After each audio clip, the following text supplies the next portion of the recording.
Bonjour, alors aujourd'hui au nom de la boutique Scrapbook Tendance, les idées de Magouille vous présente une carte de Saint-Valentin. Alors cette fois-ci, cette année, j'ai décidé de faire une carte de Saint-Valentin sans étampe.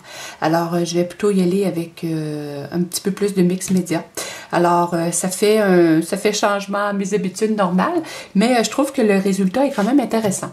Alors pour faire cette carte-ci, ce que je vais utiliser un carton mix média. Moi ici j'ai du 6 par 8. Une image que vous allez aller chercher sur internet parce que notre carte va être faite à base d'un transfert d'image. Alors vous avez un inventaire à l'infini sur Pinterest pour avoir une image qui vous intéresse. On va utiliser le gesso Liquitex blanc ainsi que le fluide de mat médium pour faire notre transfert d'image. Avec une poudre magicale de Lindsay Stemgang, je vais utiliser la couleur Rudolph Nose Red que je vais diluer dans une bouteille de Stempendos avec de l'eau tout simplement. Je vais utiliser de l'encre Distress Noir Black Soot, aussi un ruban Scotch repositionnable, du Opaque White de la marque Copic, de la pâte à embosser Finabert légère ou light paste si vous préférez, un crayon Big Brush de la compagnie Faber-Castell noir, un stencil de la compagnie TCW Mini Love Post, ainsi qu'une spatule pour appliquer notre pâte à embosser, un pinceau 1 pouce. Si vous avez un plus petit, ça fait l'affaire, mais c'est sûr qu'un pouce, vous gagnez du temps tout simplement. Un plioir en os que je trouve quand même indispensable pour le projet. Et finalement, un mini mystère rempli d'eau. Alors, suivez-moi et je vous montre comment fonctionne le fameux transfert d'image.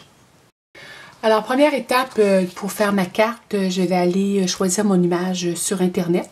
Alors, moi, c'est celle-ci que j'ai choisie. Seulement, il faut que je fasse attention parce qu'ici, c'est marqué Joleur. Et si je veux avoir mon transfert d'image du bon côté, je dois aller faire un effet miroir.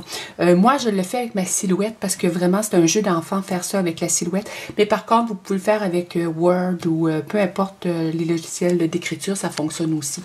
Alors, ce que je vais faire, c'est que je vais aller découper mon image un petit peu pour la rapetisser. Et après ça, moi, mon transfert d'image ici, je vais le faire avec du Golden Fluid Medium. Alors, moi, je trouve que c'est un des meilleurs produits pour faire le transfert d'image. Alors, je vais aller appliquer la première couche de mon produit avec un pinceau quand même un petit peu plus large que la normale. Et je vais appliquer généreusement et je vais laisser sécher comme il faut.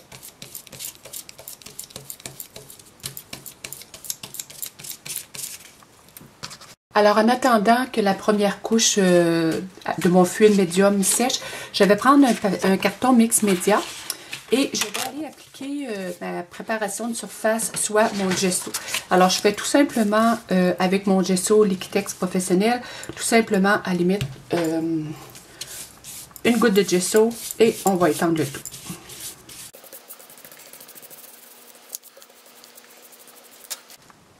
Alors, une fois ma première couche de gel médium bien sec, je vais aller en redonner une autre couche. De la même façon que tout à l'heure. Et encore une fois, je vais laisser sécher. Mais on peut y aller aussi avec le fer embossé et ça fait vraiment très bien. Suite à ma deuxième couche qui est encore sec grâce à mon fer embossé, je vais recommencer pour une dernière fois avec mon gel médium.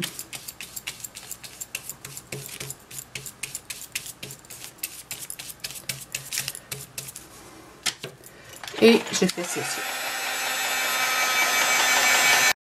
Alors, une fois encore bien sec, on peut procéder au transfert. Sauf que, idéalement, on peut attendre une nuit pour que ça sèche et moi, je trouve que l'effet est meilleur après.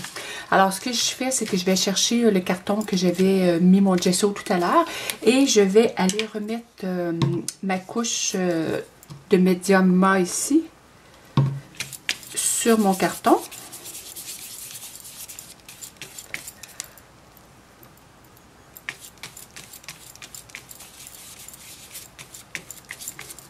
Je vais en remettre sur mon image.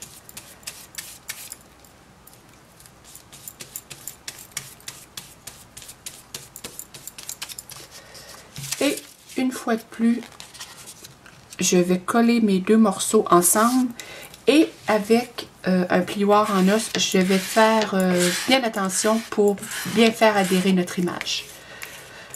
Alors, on peut y aller aussi au doigt.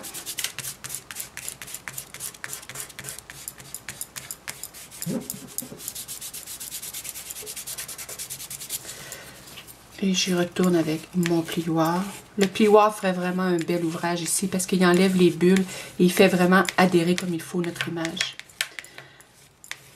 Alors, une fois ça fait, qu'est-ce qu'on fait? C'est qu'on attend vraiment que ça sèche. On peut le faire au fer et embosser tout comme tout à l'heure, mais par contre, l'idéal resterait de le faire sécher une nuit au complet. Je vaporise un peu d'eau avec le mini mystère et avec mes doigts, je fais enlever la couche de papier. Alors, c'est sûr et certain que c'est un travail de patience, mais c'est tellement agréable de voir apparaître notre image sous nos yeux. Juste pour ça, ça vaut le coup.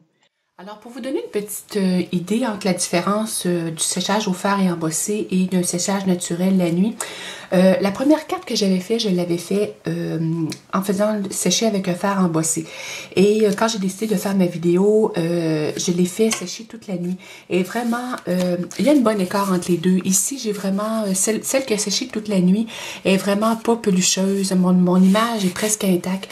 Alors que celle-ci ici, effectivement, j'ai plus de texture dans mon image. Par contre, ça donne un super résultat aussi. Alors, pour une question de temps, finalement, c'est à vous de choisir la façon du séchage que vous préférez. Alors, la partie la plus compliquée de la carte est maintenant chose du passé. Alors, on va passer aux étapes plus faciles. Alors, je vais y aller avec mon stencil Love Post. Je vais appliquer mon stencil de façon à protéger ici le jauneur qui apparaît sur l'image. Alors, moi, quand il apparaît des choses comme ça sur une image que je prends sur Internet, je fais attention de respecter ça. Alors, je vais aller appliquer mon rond pour protéger mon écriture.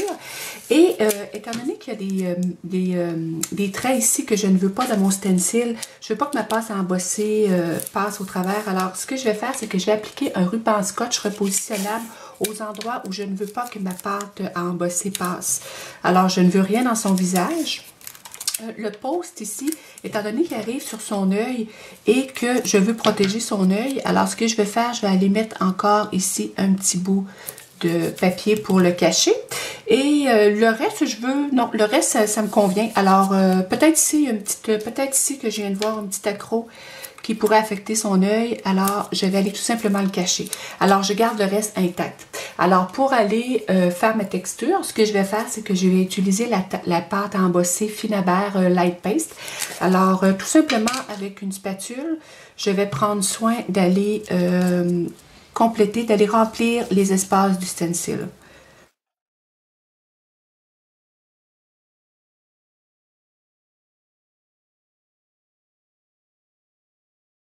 Alors, et voilà.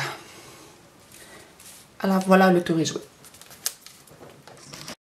Alors, en allant nettoyer mes ustensiles tantôt, ma spatule et mon stencil, je me suis aperçue que j'avais quelques petites plaques de pâte embossée ici que je ne désirais pas. Alors, tout de suite, avec mon doigt, j'ai été les enlever et ça a fonctionné. Alors, là, je vais aller faire ma couleur du fond. Alors, pour faire ça, je vais prendre de l'encre Distress Stain de couleur Ice Spruce. Alors, je vais tout simplement aller mettre mon encre embossée directement à partir de la bouteille sur mon travail. Et ici, il va rester des espaces blancs et je ne vais pas y retourner. Je vais laisser ça comme ça afin de laisser un espace un petit peu, afin de donner un peu plus de texture à mon projet. Alors, je laisse ça blanc ici et je me promène tout le tour de ma photo. Et voilà. Et voilà pour ce qui est du Ice Spruce. Et maintenant, l'effet du transfert de la photo a provoqué comme un effet un petit peu verdâtre sur mon dessin. Alors, pour aller rechercher cette couleur-là, ce que je vais faire, c'est que je vais aller appliquer une petite couche toujours de l'encre Distress Stain, mais cette fois-ci de couleur Banderstage. Alors, je vais aller juste reverdir un petit peu avec mon doigt, comme je vous disais, pour aller rechercher un petit peu le vert ici de le vert du fond de mon dessin. Alors, j'en mets pas partout, j'en mets de façon aléatoire, comme ça.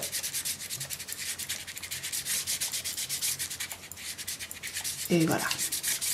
Et maintenant, pour aller vieillir un petit peu les écritures que j'ai faites en embossage, je vais prendre de l'encre Distress Stain de couleur Black Shoot, ou si vous aimez mieux, noir.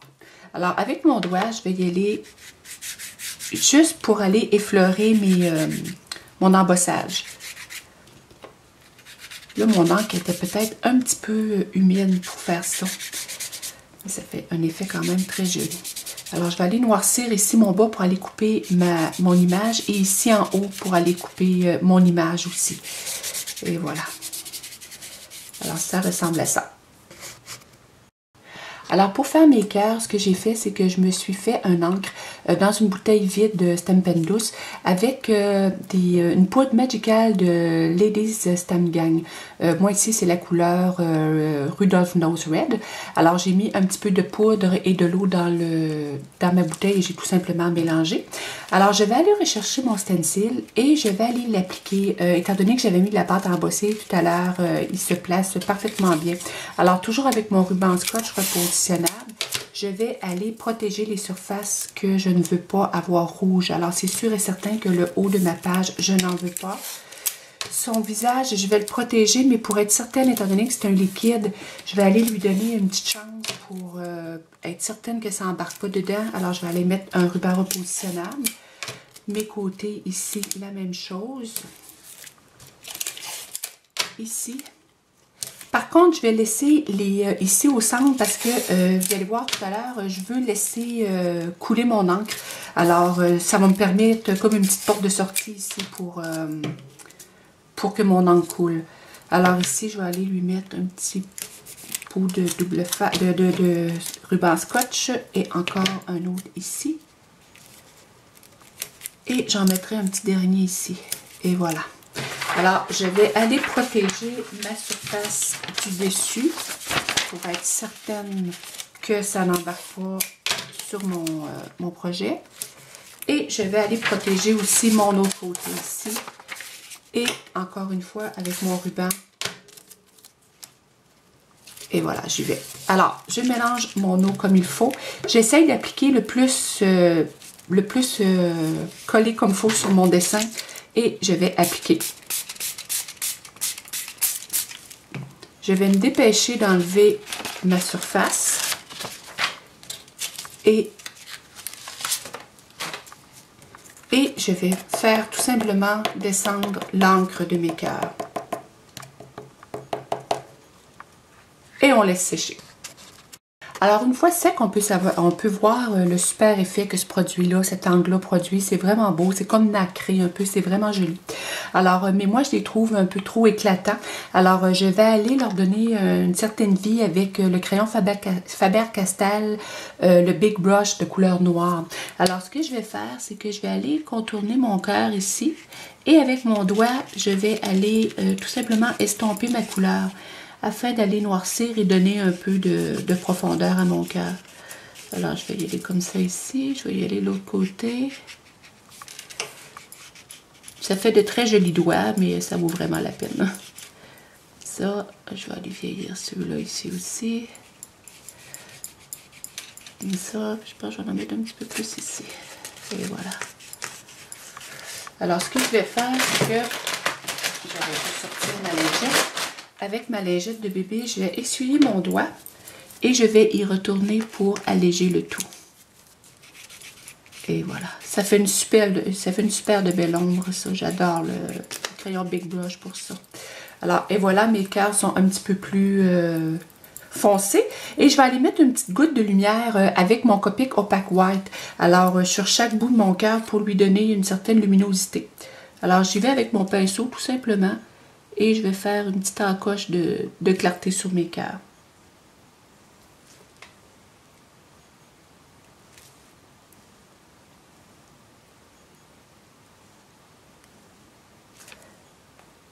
Et voilà.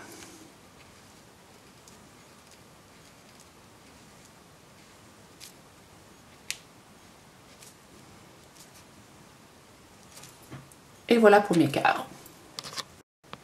Alors, pour le montage final de votre carte, il est sûr et certain qu'on n'aura pas toute la même parce que moi, ce que je fais, c'est que je fais toujours mon projet. Et une fois que mon projet est terminé, c'est là que je vais tailler le projet final dans ce que je trouve le plus beau finalement. Alors, moi, j'en ai fait deux. J'en ai fait une pour le premier ébauche et quand j'ai décidé de faire ma vidéo, j'en ai fait une autre avec vous. Alors, je les ai montrées de manière différente pour vous donner un peu l'aspect que ça peut donner. La même carte faite avec le même fond finalement. Alors, c'est sûr et certain que plus il y a de noir et plus ça met en relief mon rouge. Par contre, moi, je trouve que les deux ont un bel impact aussi. Alors, c'est comme ça que se termine ma vidéo pour aujourd'hui. Alors, j'espère que vous allez essayer le transfert d'image parce que je trouve que c'est vraiment génial comme technique.